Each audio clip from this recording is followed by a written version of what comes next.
no século 21, tem gente que não aceita a possibilidade de uma inseminação espiritual, mesmo dentro do nosso meio.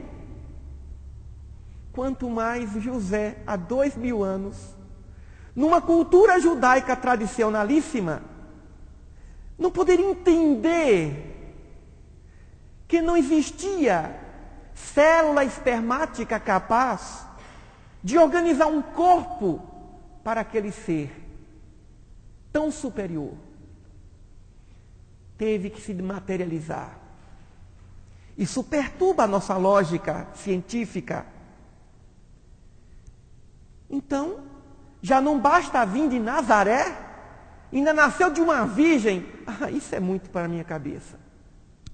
Isso confunde a estrutura mental da humanidade. Isso confunde o núcleo central.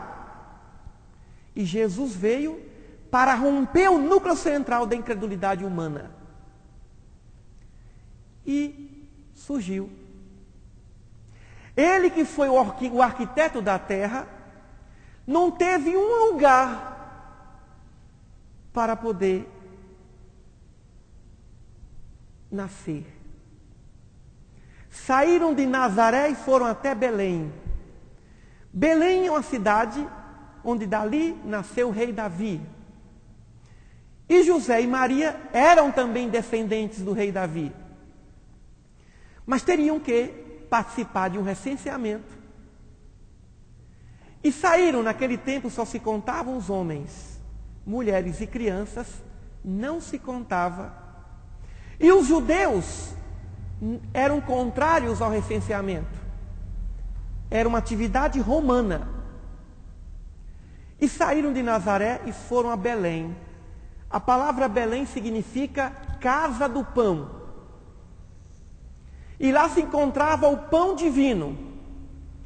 E ele que construiu o planeta Terra não teve a oportunidade de encontrar nem uma hospedaria, nem uma pensão, nada que pudesse dar o devido conforto aos seus pais.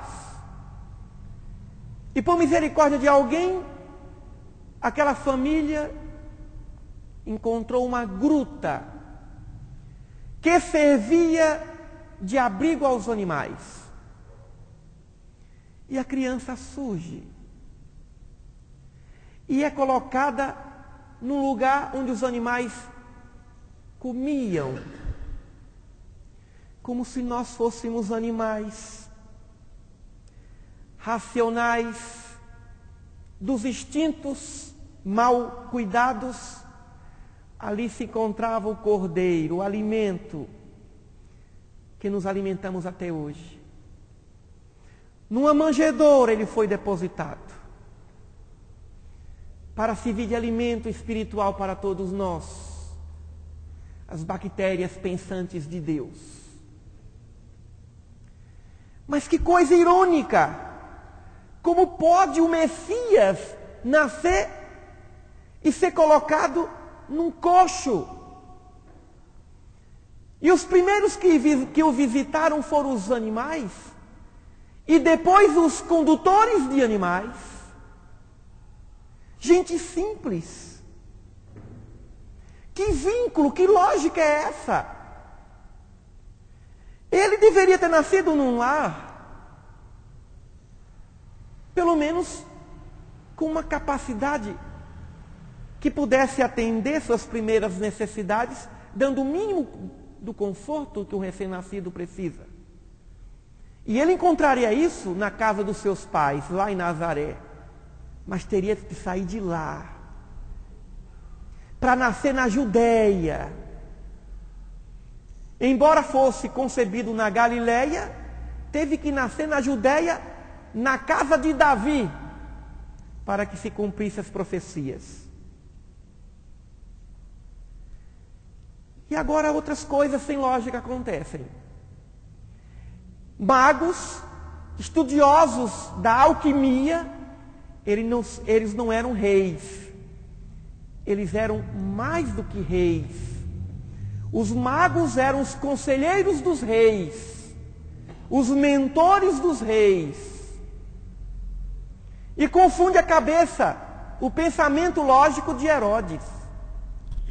Realmente, se esse povo, se esses homens ilustres saíram de lá e chegaram até aqui, porque os magos conheciam muito bem a astrologia, a astronomia, e faziam leituras profundas dos acontecimentos astrológicos.